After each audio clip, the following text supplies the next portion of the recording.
Conservative. Constitutional. It's the Andrew Cooperrider Show, keeping you informed on what's going on right here in Kentucky. And welcome, everybody, to the Andrew Cooperrider Show, your source for Kentucky politics. Nowhere else can you find this kind of wonderful information focusing on state-level issues. There's a whole lot of shows that give you those national headlines, national conversations, and a lot of times you'll hear them covering the same exact things. But if you want to know about what's going on right in your own backyard, if you want to be the most interesting person around the water cooler who can bring information to your friends, to your family that maybe they don't know, well, you're listening to the right show, the Andrew Cooperrider Show. And to start us off, I want to pay special attention to a tweet Andy Beshear had recently sent out.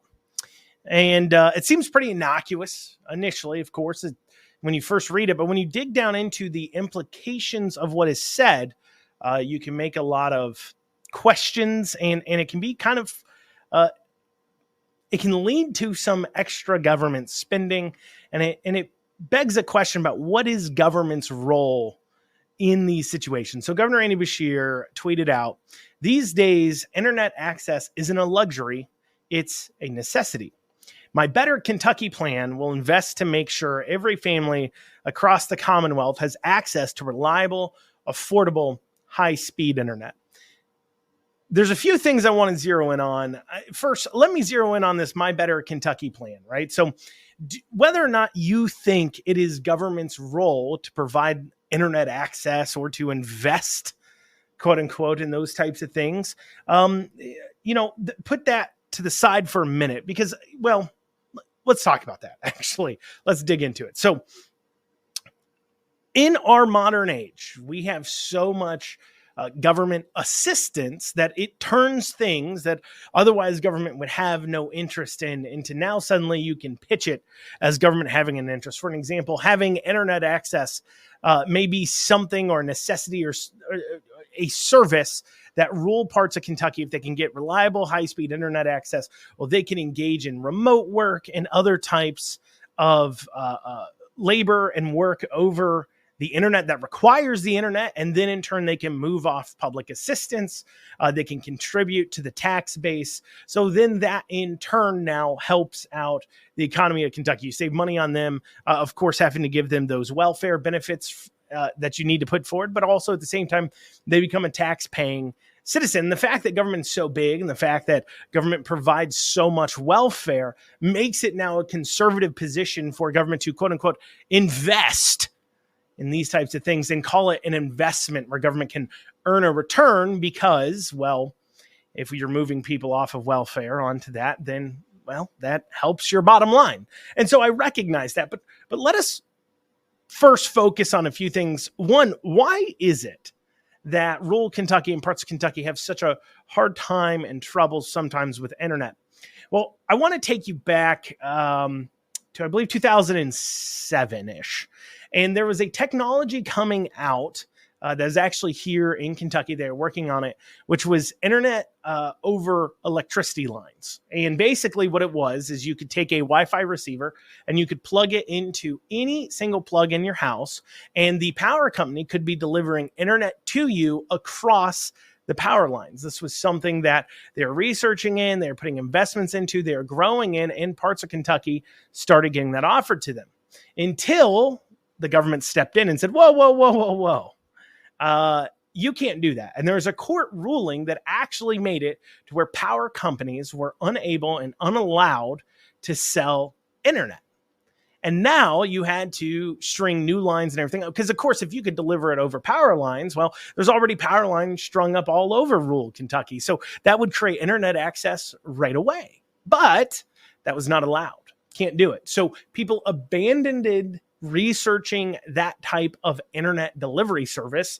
And instead, that opened up to broadband. Now, it is funny hearing Andy Beshear talk about how he suddenly has a plan for internet. What was funny is during 2021, there was a massive amounts of grants coming down from the federal government and everything else for those who had a broadband plan in place, for those who had an internet access plan in place for rural Kentucky area, or just rural areas, or just to get internet more to other areas.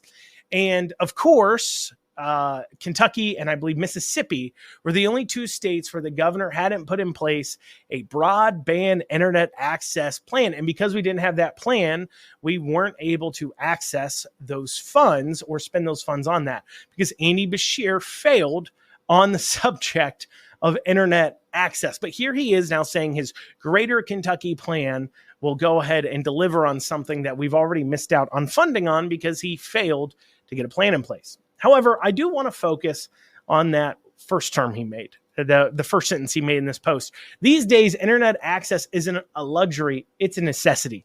Now, I get uncomfortable anytime I start hearing, especially Democrats in government, branding around words like it is a necessity, because that makes it one on par with food and shelter. And of course, for those liberals, for the people in power, they believe that if something is a necessity, now government has a role in somehow ensuring it is delivered to you.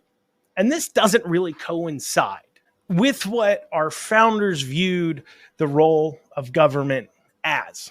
In fact, if we go back here, Jefferson, this is a quote from Thomas Jefferson, argued that to take from one in order to spare to others who or whose fathers have not exercised equal industry and skill is to violate arbitrarily the first principle of association, the guarantee to everyone the free exercise of his industry and fruits that it was acquired by it.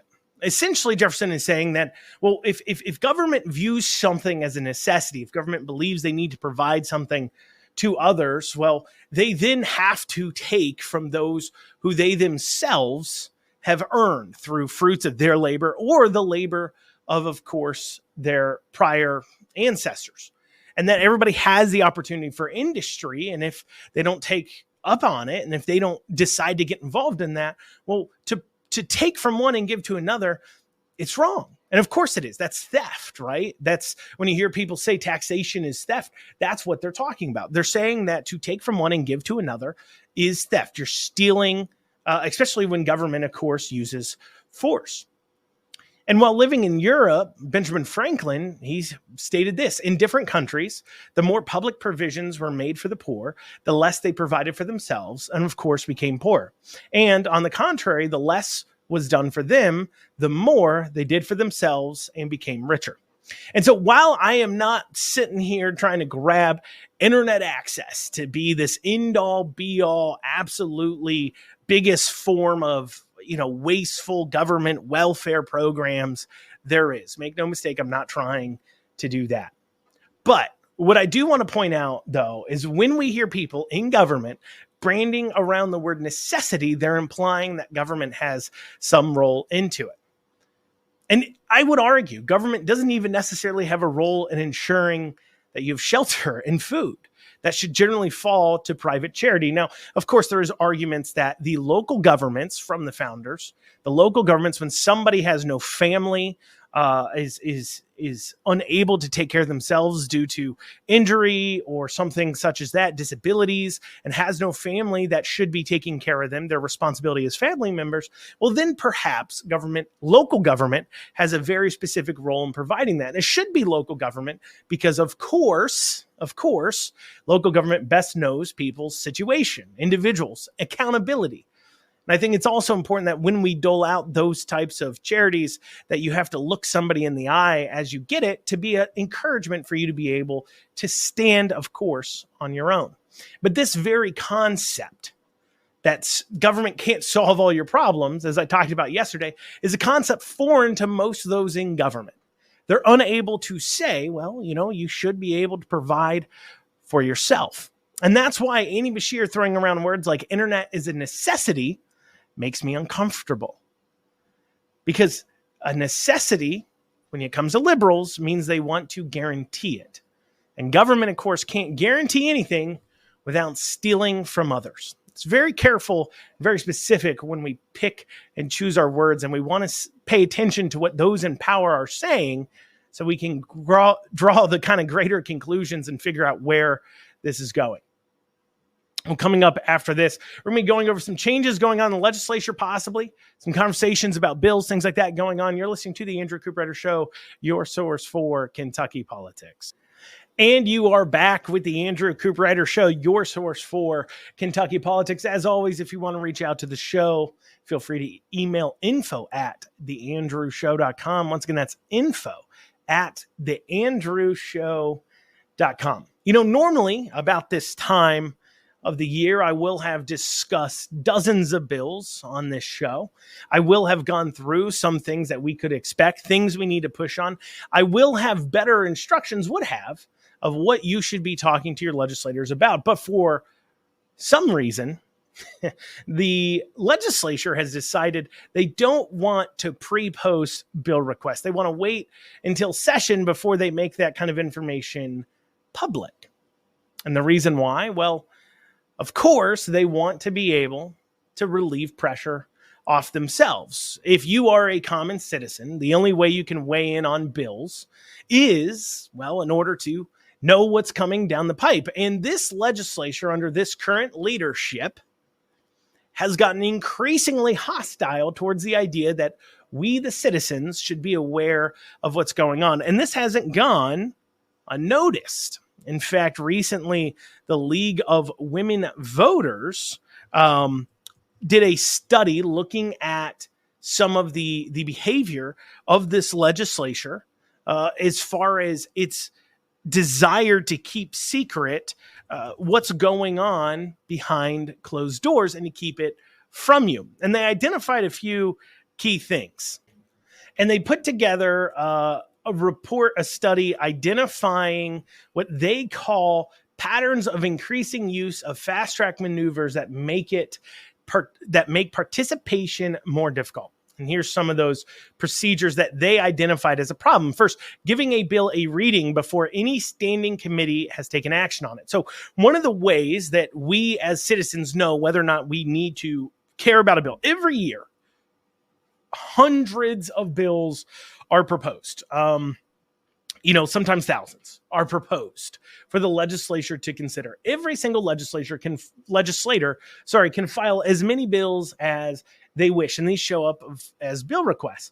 Now, for a vast, vast majority of them, you don't really need to worry about them. Maybe they do things that you agree with, don't agree with, but if they do things you don't agree with, until they're moved to a committee, it doesn't really signal to us we need to pay attention to it. It's not going to pass. There's Democrats that propose bills like, I think every year, Rachel Roberts has proposed a UBI, Universal Basic Income bill, in order to provide $1,000 or $2,000 or whatever the amount is that she arbitrarily has picked as a guaranteed income to every citizen in Kentucky. This is a very left liberal bill proposed by a very left liberal person that will never see the light of day. It will never get a hearing. It's a bill maybe they propose so they can tell their constituents they did it, while at the same time they know it'll never accomplish anything. And so there's no reason to bother your legislators about those bills. And so the best way to know if a bad bill is getting any kind of motion is whether or not it gets a hearing in one of the committees. Once a bill gets moved to the hearing status in a committee, well, now you know that's the first step. For those of you unaware of how the process works now, to kind of give you an idea, a bill gets proposed, and then the Committee on Committees assigns that bill to a committee if they choose to in the House. In the Senate, the rule has been they have to assign it to a committee. But in the House, the Committee on Committees, which is made up of leadership, assigns that bill to a committee based upon the content. So if it's something about a new a law regulating the judiciary side of things, it goes before the Judiciary Committee. If it's a law about economic development, it goes between the Economic Development Committee, so on and so forth, where then then the chair can decide whether or not they want to pick that bill up out of the pool of bills that they have and list it for a hearing. So that gives the chair some power. And then that hearing happens, and then it's voted on whether or not they want to recommend this bill to the rest of the floor. Once the bill's voted on, it goes forward now into a pool of bills that the caucus can now call to the full body. And if leadership, the rules committee, meets. They'll meet to decide what bills they want to put on the orders of the day, generally speaking, or they meet to decide what bills they want to move forward, and leadership calls them forward. And then once that's done, the floor leader then calls out bills to be considered and voted on from the majority. So the majority leader in the Senate, the floor leader in the House will pick bills out of that pool to go ahead and call for people to vote on. And along that way, let's say you have a good bill, you got to wait for it, if you're in the House, it to get to assigned to a committee. It could just sit in a pool to never be assigned. You got to wait for the bill then to be called in committee, and it could just never be called in committee. Then it's got to pass that committee, and then it sits in a pool of bills to be called by the floor leader, and it may never get called. And then if it does get called, then it gets voted on, and then it gets sent to the other body, the Senate, if it's coming out of the House. And then the Senate has to assign that to a committee. And then that committee decides whether or not they want to call the bill to have a hearing. Then it has to pass that committee, and then it goes to the floor for a vote. And if the bill changed at all after it leaves the House and the Senate, well, then you have to have a concurrence vote where it comes back to the House, and the entire body gets to vote one time, yes or no, on whether they want to ratify the new bill as is. And a law states that you have to give bills readings before they can be called onto the floor. And so what they're identifying here is that before a standing committee, so bills can be quote unquote fast-tracked. And that's what they're talking about, patterns of increasing use of fast-track maneuvers. So this is a way of just bypassing kind of the committee and just throwing it onto the floor kind of immediately without a committee really having a chance to discuss it. Now, another procedure they paid attention to is a quote-unquote fast-track maneuver, is adopting committee substitutes of bills with little discussion or public comment. So this is very interesting. So when a committee, right, so there's a deadline to file bills. So if you want to file a bill, you have to get it filed by a certain deadline. Sometimes they file something called a shell bill. Generally, you'll notice what those bills are. Not sometimes. Every year they file 10 or 15 shell bills. And those bills are bills that do nothing. They a lot of times right now, there'll be bills that are to change a law from saying he to he or she, or gender neutral language, just change like a one little word that's not really important. And then if there needs to be a bill that leadership wants done, something leadership wants done after the deadline to file a bill, well, you'll call one of those shell bills forward into a committee, then submit what's called a committee substitute, which then they swap this shell bill for a bill that does something completely different. So it goes from he, she changing of language to a bill where we're going to give $50 million to immigrants coming to Kentucky. And that was a real thing that happened in 2021. That's why I point that out. And so that will happen. But of course, the citizenry, me, you, have never read the new bill. We have not had a chance to reach out to our representatives on that committee or that committee as a whole and tell them how we feel about that bill. And if they're supposed to represent the people, well, then the people should always have a chance to weigh in on the bill. Another thing they notice as a fast-tracking maneuver is taking floor votes within a day of final committee action on a bill. So a committee passes the bill, and then a day afterwards, the whole body's voting on it, and it doesn't give grassroots the opportunity to reach out to their constituents, to the people that listen to them, to reach out to the constituents of these representatives and voice their opinion to them. And then finally, adopting free conference committee reports within a day of being released. This is another way of fast tracking where basically the bills are moving forward very quickly and not giving an opportunity for the public to weigh in.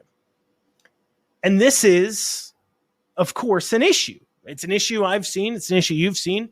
And that we see that even more of them not even showing us what the bills are now. So if you do want to see a bill called forward in a committee, and I think of a House bill back in 2022 session Savannah Maddox put forward a bill to ban vaccine mandates that we had to apply pressure on. It was stuck in committee on committees, and we had to come forward and apply a lot of pressure and protests for it to finally get moved into a committee, voted on, and then pulled from that and onto the floor. It took thousands of phone calls, thousands of emails, organization of protests, everything else to get this bill moved. But without being able to have a bill request forward, now it's harder for us to organize and try to push forward these bills. Now, of course, the legislators say, well, we're doing this because we don't want to hear a bunch from voters on bills that, well, they're never going to move in the first place, so there's no reason for them to even tell us about it. That's their excuse. But of course, it's also because they don't want to feel pressured or forced to move bills forward. So how often are these being used? Well, this study looked at it, right? So in 1998, only 3% of bills in the House and 2% of bills in the Senate became law through these types of fast-tracked processes. Then, now in 2022, right? So 24 years later, 32% of House bills and 24% of Senate bills are being passed that way. That is a massive increase. Almost a quarter of all bills in the Senate and almost a third of all bills in the House are being passed through fast-track procedures like I talked about, giving little time for activists to get organized on the bill. Now, League of Women Voters, very liberal. Their problem with this process is probably a lot different than my problem. These types of processes really is, and this behavior by leadership to try not to vote on important things is almost stopped bills like Senate Bill 150 from being passed. We'll go over that and proposed changes now, proposed new rules coming into this session out of the House. Very exciting stuff. We'll have that after this short break. You're listening to the Andrew Cooperrider Show, your source for Kentucky politics. And you are back with the Andrew Cooperrider Show, your source for Kentucky politics. If you want to reach out to the show, remember, you can email info@theandrewshow.com. Once again, that's info@theandrewshow.com. Before the break, we were talking about this League of Women Voters study where they looked at fast-tracking procedures and have found that in 1998, 3% of House bills and 2% of Senate bills used fast-tracking procedures or that we kind of talked about in the last section. And now it's fully a quarter of Senate bills and 1/3 of House bills that follow this fast-track process. And the reason for this growth is because obviously the concern about quote unquote activists, the people weighing in on these bills is weighing heavier and heavier on leadership. One, they don't want the force of these bills to be heard and to go forward because they're concerned about maintaining their own seats if they're in purple districts and other seats. And so if they really call these bills forward and they have a lot of conservative action on them, well, 1 or 2 members might lose their seats. We'll still maintain a gigantic majority, but they can't have that. So they don't want that. But at the same time, the reason for these actions is, well, frankly, to move forward bills before people can mount a resistance. And sometimes they're successful, and sometimes this lack of transparency has been fought. You know, what's funny is Senate Bill 150, one of the bills that recently dealt with this LGBTQ stuff in this last session that banned gender transitioning surgeries on minors, hormone therapies on minors, that banned, same-sex bathroom usage, of course, or opposite-sex bathroom usage in public schools. That bill, right, Senate Bill 150, was a lot weaker priorly. And it was being fast-tracked and moved quick. The League of Women Voters calls that out and says, that's awful. That's something that they use to go after us. This is awful. But that fast-tracking was because, and this is what's funny, is if the League of Women Voters is very liberal, what they don't realize is this type of behavior is actually stopping a lot more conservative bills from passing. And it's funny that they're advocating for changes in rules that, if anything, would hurt their causes, because the grassroots here in Kentucky, the voters that the legislators listen to, are a lot more conservative than the League of Women Voters is. And so it's just funny to see them advocating for something that would actually hurt their cause. But so they call out, Senate Bill 150, and of course that bill, you heard a lot of these, representatives claim that, oh, it's amazing, it's awesome, this bill's great. Well, keep in mind that bill accidentally happened. And if it wasn't for the brave actions of several representatives, it wouldn't be nearly as strong as it is. And what did those representatives get for it? Well, because they decided to try to make that bill stronger and went against leadership, several of them lost their committee assignments. People like Josh Calloway, Representative Felicia Rayburn, removed off all committees. Also, you had people like Steve Doan being removed off committees for going against leadership and going against the horse racing cabal that is running so much of our legislature. And you had others removed off their committees. Well, we have some news on that. This coming from, of course, Savannah Maddox. She made a post where she mentioned, and Felicia Rayburn, who was removed off her committees, has made a post saying that they will have their committee assignments re-given to them. That type of behavior, I guess, the caucus as a whole saw that as pretty negative, and leadership is now being basically forced to put them back on the committees in order to kind of stop a little bit of a mutiny going on within the House. Because there are factions at war here, and they're going after each other in the primaries. The conservative faction trying to fight the establishment faction off and trying to say, look, things need to change. And as a way to kind of sweep that, it looks like there may be some rule changes. This is coming from Savannah Maddox. And this is what she states, that these rule changes are possible this year that they're talking about having. So one rule is each member will have at least one bill heard in committee. Currently, there are 4 steps to passing a bill. This is from her post. House committee vote, House floor vote, Senate committee vote, and Senate floor vote. In theory, 5 steps if the governor vetoes the bill and the veto is overrode. Allowing each member to at least have their bill considered in committee is an important way to make sure that all citizens of our Commonwealth are equally represented, whether they live in Louisville or Letcher County. Remember when I was talking about the process earlier, and I said a bill can get hung up. It can just be never called in a committee. And so each representative getting the opportunity to say, we want one bill heard in committee. I can pick one bill to have a hearing on. So that way, the other members of that committee are forced to hear from the public on this, and that, enforcing these people to be quiet, putting them in a corner saying your bills don't matter, you can't have a hearing on that. This helps move bills forward. It's great. It's amazing. Next thing is fixing the discharge petition process. If 25 or more members sign a petition to hear a bill, it will come to the House floor for a vote. No more excuses for good bills dying. This is very important in the House. So right now, I believe a discharge petition is 50 or 51 votes. And so what this is, so remember I went through the normal process where floor leader has to call the bill. It's got to go through this committee process and everything else. Well, discharge petition means that priorly, if 51 House members or more sign on and vote that a bill needs to be called as is to the floor to be voted on, well, then it can get pulled forward and voted on, okay?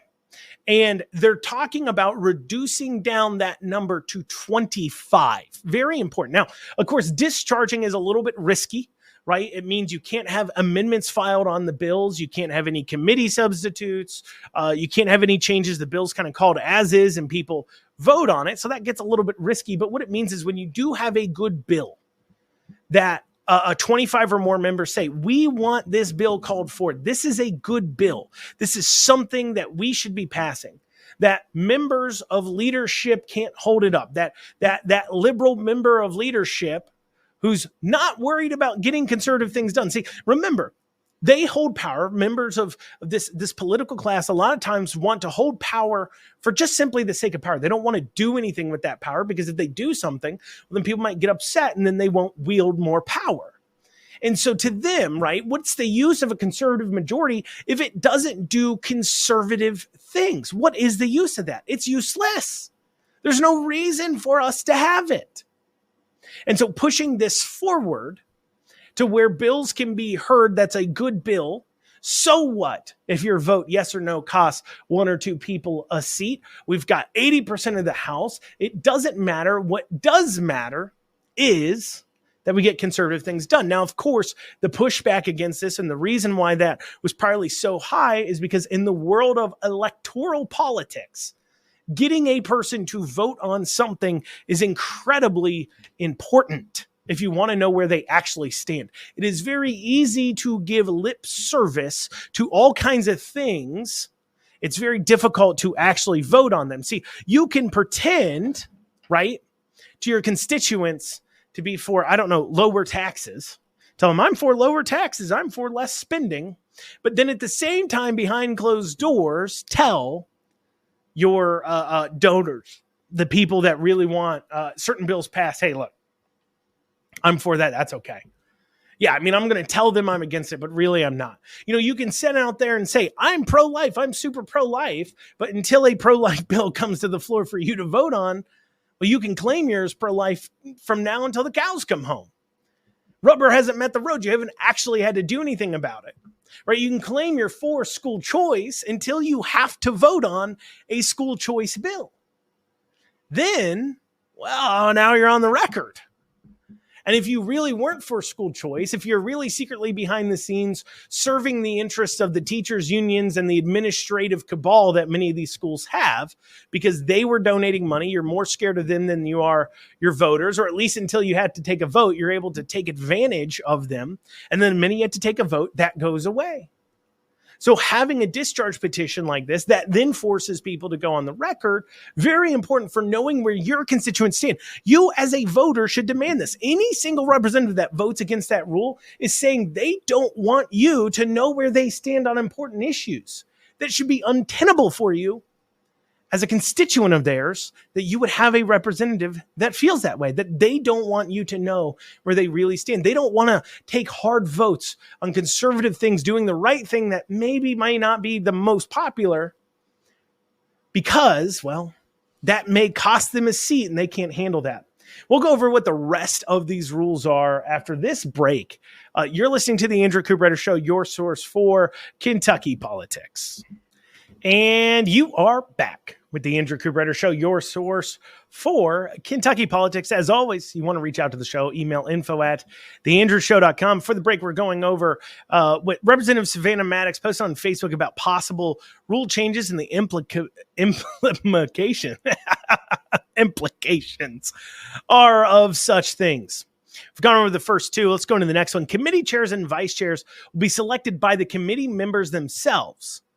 She says the current system of currying favor and controlling votes will no longer be necessary, nor will naming chairs, vice chairs, and the curious vice chair position. What this is, what she's talking about here, is going back to the legislative process. Remember that committee chairs wield an awful lot of power in their committee. They get to pick and choose what bills get called forward or not, which means it is the committee on committees, the leadership, who is picking who's chair, who's vice chair, and then picking who's on committees. And if you want your bill to be heard in a committee, well, you better be willing to wheel and deal with that their chair. That has created a power imbalance where power gets concentrated into the hands of the few. Right? This is how leadership has kept control over what bills pass or not. So people have always wondered, how does this leadership class, how does 5 or 10 legislators in our General Assembly of 138 have so much power? How do they wield that power? How does that happen? This is how it happens. They assign the committees, they assign the committee chairs, and then people have to curry favor with those committee chairs in order to get their bills heard. Then in turn, now these committee chairs, of course, will do what leadership wants them to do because they want to maintain their chairmanships on committees. But by changing this around where the committees themselves will elect the chair, well, now who has the power in the committee? Who do you answer to when you don't want to call bills forward? Because right now, if leadership wants a bill dead, they just tell a chair not to call it. However, now, if a chair who wants the bills dead or alive comes down to the committee, not a few hands of leadership, but the committee itself, because you have to worry, chair, about getting elected by that body as a whole. So you want to deny everybody's bills from being heard? Well, you will be paying for it because that is who you're answerable to. That is a big, important change. Another one here, a member must be notified in advance if they are to be removed from a committee, and the member has the ability to demand a roll call vote of the committee if they do not consent to the removal. No more last day, last hour session surprises. This, of course, is pointing to that removal I talked about in the last segment, of several members from all their committees right there on the last day. The reason why that removal, of course, was last minute is because, going back to the politics of the situation, if in turn leadership wants certain things done, for example, they want maybe gray machines banned because they're a horse racing cabal that really pays the bills up there for them and helps them maintain control. They want this bill dead, or they want it called, or they want this bill passed. Well, those bills aren't necessarily have a gigantic philosophical take on them all the time. Sometimes it's just a matter of, is it right? Is it wrong? Especially some other bills, right? Some knick-knacky bills that really are just doing favors for donors. And you could be more inclined. They could say, look, vote yes on this bill. Help me out. Help out my district. I'll help you out. And that's how it happens. That's how the sausage is made. It's gross. It's disgusting. I know. You should vote for bills because they're good or they're bad or what have you. But by waiting till the last day to remove people off committees, you can stay in their good graces. They will do what you ask them to as leadership. And then you can hit them on that last day, and you don't have to worry about getting along with them the whole rest of session. Now having to tell them beforehand what you're going to do, if you're going to do something sleazy, can push that off, while at the same time now saying, no. Leadership, just because somebody doesn't do what leadership wants them to do, because of course, going back to the committee system. So you got the chair, he gets voted on by the committee as a whole, put in place, or her. And then leadership comes down and says, look, we don't want this bill called. We don't want it to pass. We don't want this pushed forward. And the committee goes, well, here's a problem. My committee members do want it passed. Well, under the current system where leadership gets to pick and choose who's on committees, and they're the sole authority, they can come in and say, you know what, then we'll just remove you off that committee. Icto facto, guess who's no longer chair? But in this situation, they say, look, you want to remove me for calling this bill forward off my committee? I can turn to my committee members and say, you're trying to remove me because I'm doing what the committee wants me to do. And now they can vote on whether or not they keep me or not. Flies right in the face there of leadership trying to do this. It moves. These rules really are moving power out of the hands of few into the body as a whole. And that's the right way. It's supposed to be this way, right? I mean, rewind to that Ford deal. They handed out almost $500 million of taxpayer funds to Ford. And other than 5 or 6 members of the legislature, nobody else knew what they were even voting on. They didn't even know who was going to get the money, and they didn't know what they were building. But because leadership wields so much power, they were able to force a bunch of legislators basically to vote yes to give $410 million of your dollars cash to an unknown entity. And now with this type of thing, that dispersal of power, we don't have to worry about that happening quite as much. Finally, a few other ones here. The Rules Committee would add 4 rank-and-file non-leadership members, 2 from the majority and 2 from the minority. These members would be selected by majority vote of the respected caucuses. So the Rules Committee, of course, meets to decide what bills get to go forward, of course, get put on the orders of the day, get to meet about what bills will be heard. It's a very powerful committee, decides what the orders of the day will be, what they're going to be voting on. And right now that is entirely comprised of people in leadership. By saying we're going to have 2 members of rank of file from the Republicans, 2 from the Democrats on this, it gives a voice to those who aren't wielding all this power. It gives a voice where they know what's going on. That's important stuff. Finally, there, 2 more. It says bills must be assigned to committee within 5 days. So there's no longer can committee on committees just hold a bill. So remember when I talked about all the places a bill could die. It could die in committee on committees. It could never be called by the committee. It could be then never called by the rules, can never put it on the orders of the day. Then the floor leader can't call it. And then, of course, that same thing can happen in the other body. If it starts in the Senate, then it can happen in the House. It starts in the House, it can happen in the Senate. Those are all the places that bills can die. What this is attempting to do is to address the problems of where these bills are dying, where 1 or 2 or 3 people has the power to say that bill's dead. Where right now, 1 person could say that bill's dead in the committee. Right now, a majority of those in the Rules Committee could say a bill's dead. A majority of those in the Committee on Committees could say a bill's dead. We're talking about 4 or 5 people, and a lot of times they're the same people too. So you're talking about 4 people plus 1, the chair, can kill a bill that the other 133 members want called, 34 members, but they alone can decide, nah, we don't want to call it. We don't feel like it. And so this is trying to address that. So bills must be assigned to committee within 5 days. So then, now if a chair in the committee doesn't want to call it, well, they're answerable, of course, to the rest of their committee. And then finally, it says committees must operate under the same rules as the House floor when applicable. Sorry. So, those are some pretty important rule changes, and they really revolutionize what can be done in the House. This is a move to make things more conservative, more transparent, and to give more tools in the tool belts of House reps to get their bills passed, because right now their only tool is to suck up to corrupt politicians who use the power of handing out money to your campaign accounts to get into their positions of power and then wield it with an iron fist, forcing legislators and forcing the legislative process. It means that the individuals in one House seat are now the ones being held accountable. One legislator being held accountable by one House seat has control over the entire process on some of these bills. And all they're concerned about is their own election in their own district.